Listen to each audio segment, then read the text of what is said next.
Okay, good afternoon, everyone. Thank you, Muke and Kenko,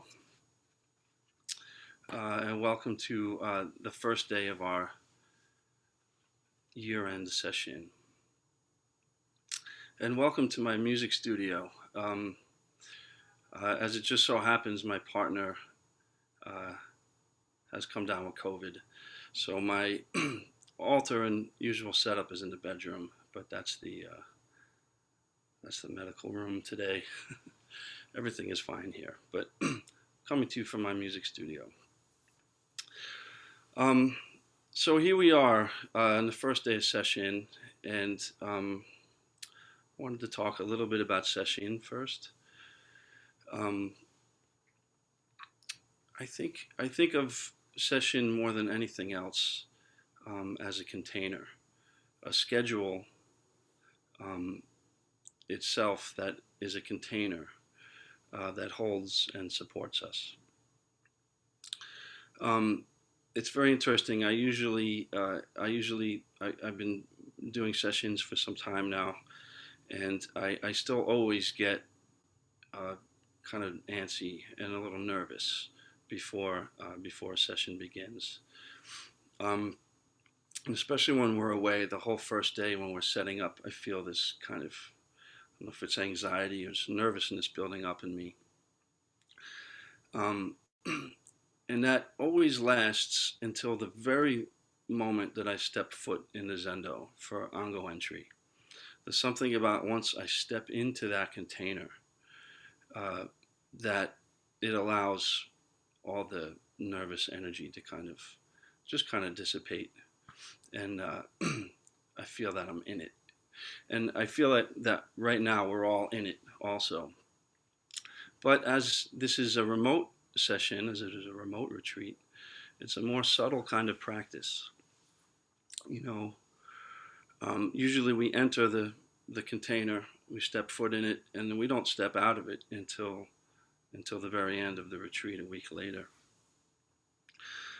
But now we're in this place where we are slipping in and out of the container into our lives at home, at our homes.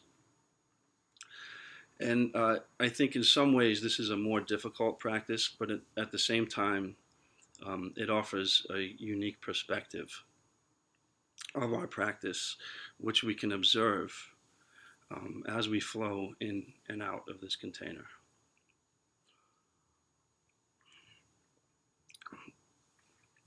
Last night, in the introduction to the Ango entry, there was a phrase in what the Ino was telling us that really stuck out for me. And I've heard it many times, but it's funny how certain things pop out. And this time it was vowing to realize our lives. We're coming together to vow to realize our lives. And how do we do that? How do we realize our lives? I think by dropping into this container and observing ourselves and coming back to the breath constantly. We're in it. We can observe ourselves, and when we notice our minds kind of drifting off, or very intensely uh, considering what we are observing, all those moments coming back to the breath. When we're on the cushion, there's so much processing that's going on in our bodies. There's no possible way that we can understand what's going on. So don't try to. Just be as open as you can with what is really there. Just see it and step into it if that feels right, or just maybe lightly touch it. Just kind of gauge what's happening inside with what you're observing. Don't get too philosophical with it. As soon as you notice yourself getting philosophical, just drop it and come back to your breath. This is the practice over and over. It's kind of a laboratory in a sense to witness how we actually live our lives.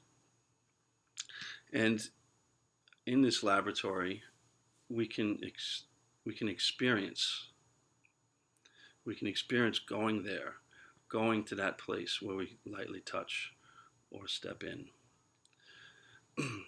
We go to those places that present themselves in the void of our sitting in silence. And our bodies need to learn from that experience.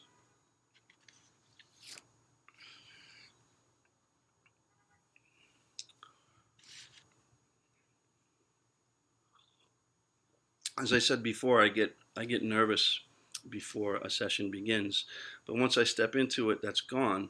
And I think that's because I know on a certain level, on a certain physical level, beyond my understanding, that that the practice will allow me to slow down and soften. And when that happens, it allows me to touch this place deep inside myself uh, that maybe is usually buried on top of all the things that go on in any given day. Um, but I know that I can touch that place, and I have touched that place, and I know that it's worth it, and I know that I can trust Sesshin as a container, that it will help me reach this place, and that place that is reached, I feel, is expressed in the very beginning of our study text this year. Um, to be honest, I don't even I don't even get past the first line too much. This first line, there is the leisurely one. There is the leisurely one. That really sticks with me. I'll say the whole phrase, but there is the leisurely one, walking the Tao, beyond philosophy, not avoiding fantasy, not seeking truth.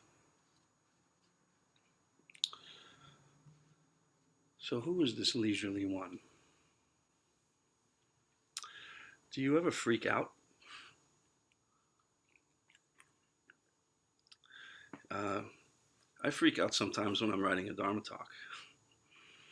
Um, I tend to not freak out too much when I'm giving it, but the writing of it can take me to that place sometimes. And we just got through a holiday weekend where perhaps many of you went to some family gatherings. How was that? Did you notice anything come up?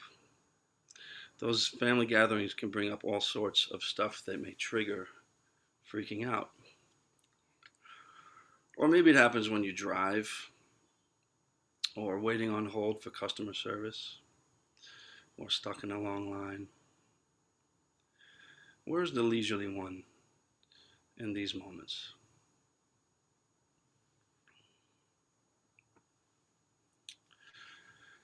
This idea of the leisurely one is something that I've been thinking about and searching for many years. Um, and to investigate this idea of leisurely one in greater depth, I'd like to reference a koan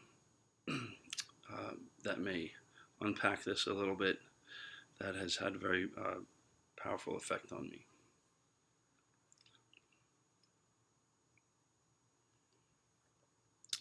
And the koan goes like this. A monk asked Sozan, "How is it when the mourning clothes are not worn?" Sozan said, "Today, Sozan's filial duty is fulfilled." The monk asked, "How about after fulfillment of filial duty?" And Sozan said, "Sozan likes to get falling down drunk."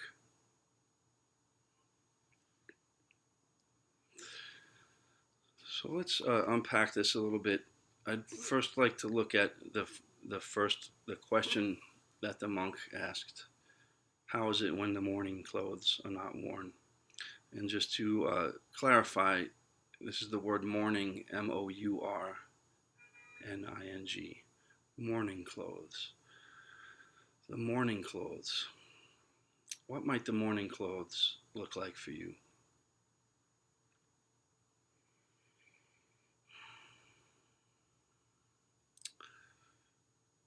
when I think of the word mourning, it makes me think of grief.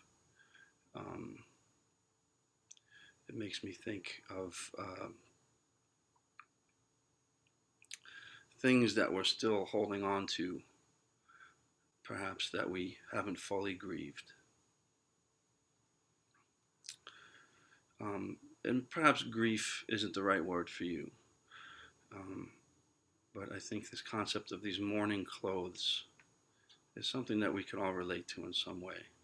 So, what might this look like for you? What might these mourning clothes look like for you? And what might it mean to take them off? What would that look like? I think in many ways we become attached to our mourning clothes, perhaps out of habit, because it's something we're used to. And I think we could also use them sometimes to mask certain things, or maybe as a bandage to cover wounds and to cover the wounds themselves, and also to cover all that those wounds may remind us of in our mental and physical memories.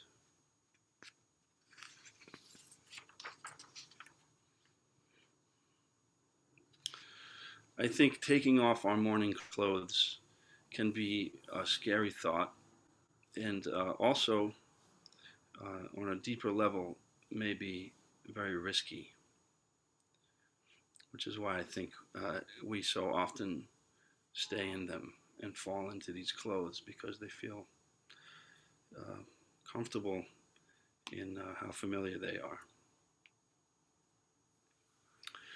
Um, but I do believe that we have to learn how to take them off, and we have to learn how to trust to take them off.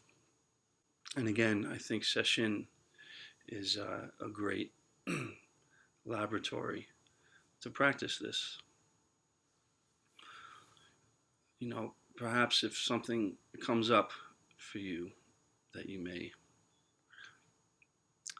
see as something like mourning clothes, maybe you can just ask, what might happen if I just peel this back a little bit? What happens if I take this little part off? I think the container that Sesshin gives us is a safe place to experiment with this. Um, for us to kind of, first of all, reflect back to us squarely, seeing what it is that we're still holding on to or that we still wear, but that we want to take off. I mean, we hear that in the monk's question. His sincerity in his question. And Sozan replies, "Today, my filial duty is fulfilled."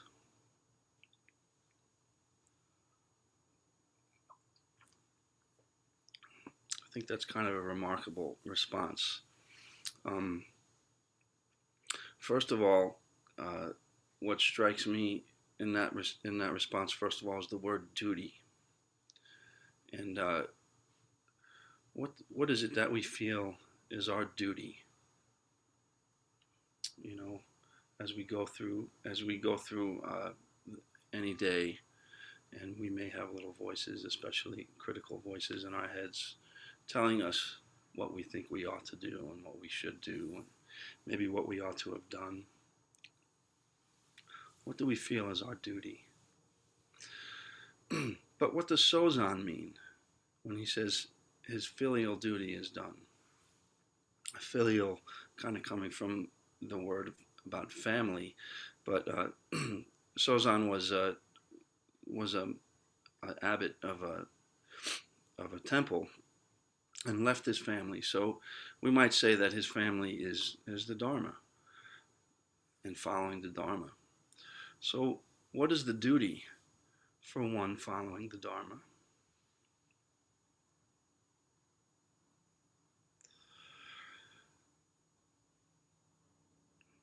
Like I said, this word duty has a weight to it. Um, as it has sometimes as a pressure that we put on ourselves about what we expect from ourselves. But if we think about it in this way, a duty to the Dharma, I think in a sneaky way, he's saying, I am complete as I am right now. What more needs to be done? How would that feel if that was your duty? To be that you are complete as you are and nothing more needs to be done.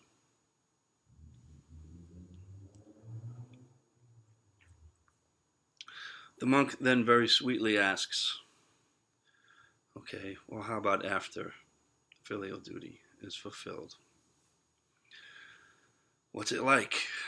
What's it like when I get rid of all this baggage, when I let go of all this stuff that feels so heavy?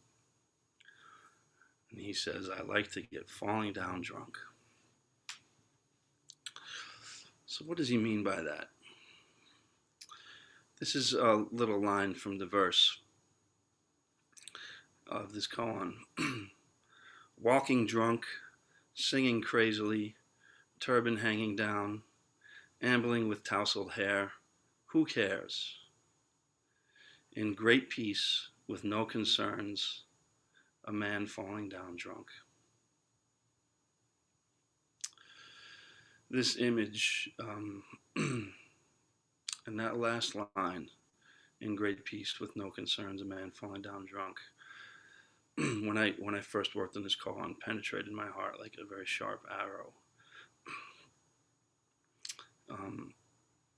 At that image of the freedom that this person, this man falling down drunk, kind of portrays. When you're drunk, you don't care what anybody thinks or says about you or anything. How might we be able to bring that into our waking life? How might we be able to bring the spirit of the man falling down drunk into our clear mirror that we're washing, that we're wiping away? And how might you maybe see the connection of this image of the man falling down drunk with the leisurely one that is walking the Tao?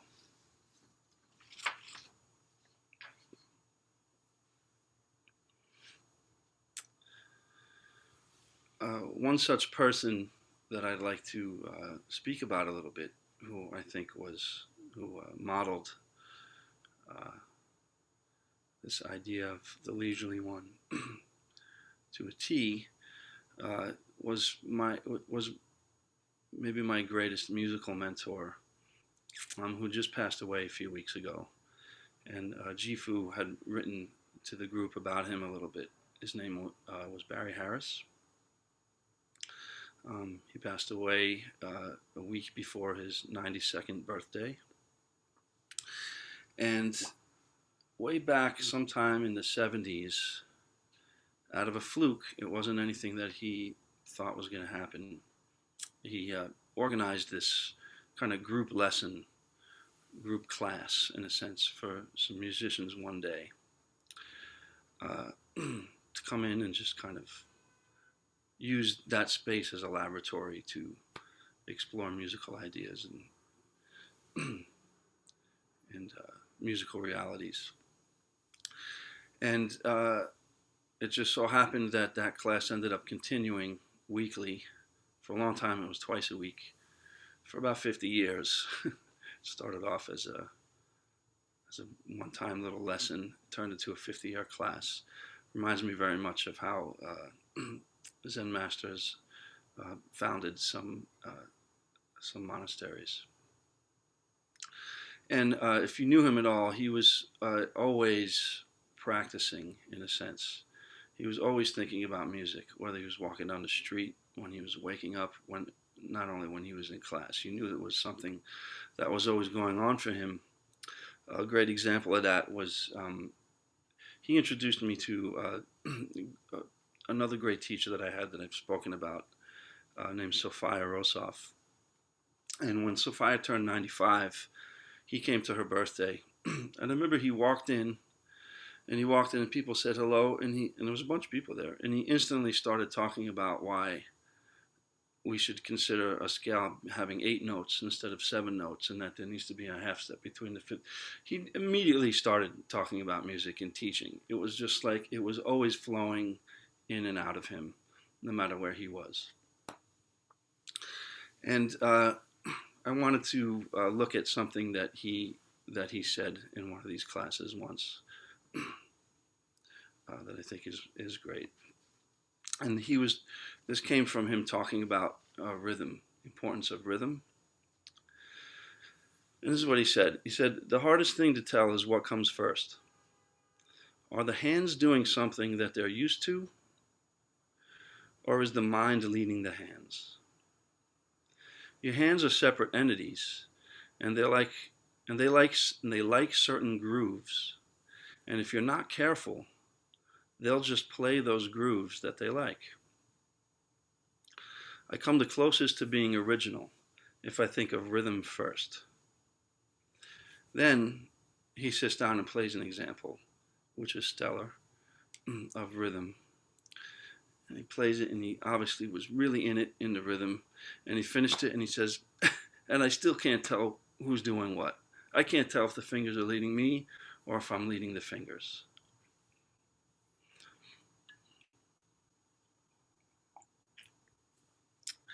Now, those grooves that he's talking about, I think we can pull that out of this context and just think about the way that we live our lives and the grooves that we like to fall into.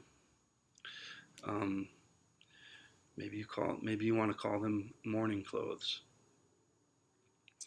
But whatever you want to call them, it's those places that we just fall to over and over because they feel familiar. And so, how might we just, as Barry says, follow the rhythm of our lives, of our life, as it unfolds?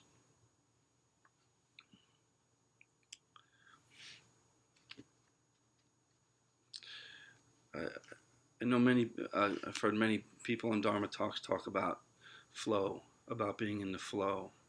I see rhythm and flow as very similar concepts here.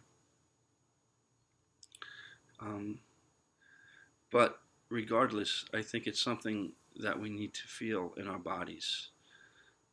Ultimately, I don't think it matters if you know what's happening, if the fingers are leading the mind or if the mind is leading the fingers.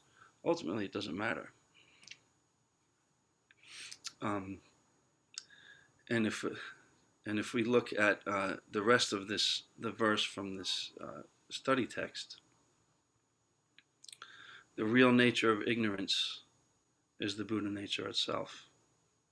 The empty, delusory body is the very body of the Dharma. What does this mean? The nature of ignorance is the Buddha nature itself. In another encounter with Sozan, a monk asked, how can illusion be truth? Sozan said, illusion is fundamentally truth. The monk said, well, when illusion is faced, what is revealed? Sozan said, illusion is revealed.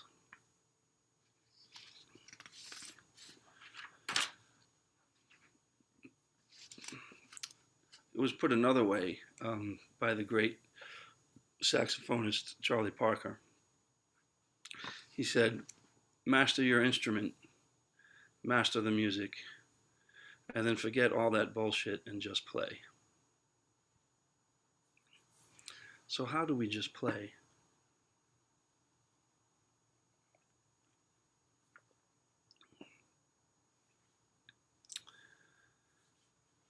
I think that the leisurely one sounds like he or she has a very playful quality to it.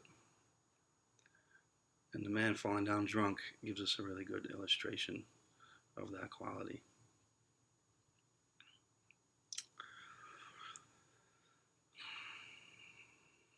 How do we forget all that bullshit and just play?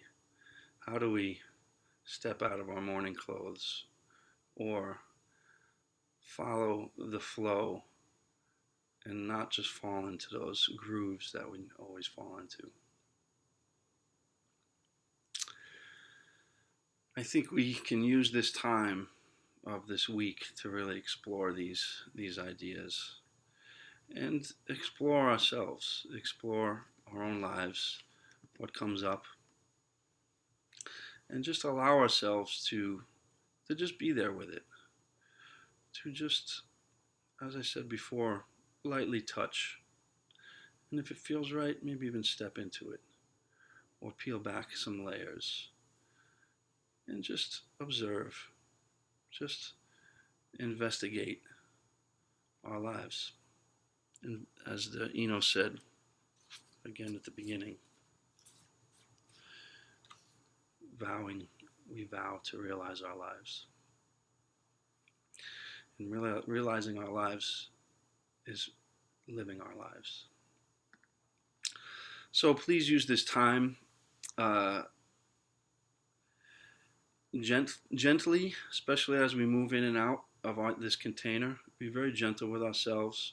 Um, be gentle with our surroundings, with people that we may be with who are not going in and out of this container.